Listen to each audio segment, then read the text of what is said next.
Unity Defense Group o 4RCDG, Reserve Command Philippine Army, na ilunsad ang 4RCDG Cares, isang programang pangkomunidad na nag-aalok ng libreng serbisyo para sa mga residente ng Los Baños at mga kalapit na lugar.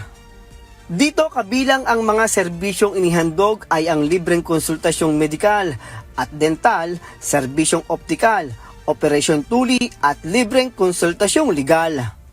Sa gawaing ito, ipinakita ang dedikasyon ng 4RCDG sa paghahatid ng serbisyo publiko na lampas sa loob ng kampo. Ang layunin kasi ng 4RCDG Cares natin ay para tulungan din yung ating mga reservists. Ito yung tinatawag nating Big Brother concept. Na yung may kaya at saka yung walang kaya. So kung sino yung may kaya, siya yung nagko-contribute para tulungan natin itong mga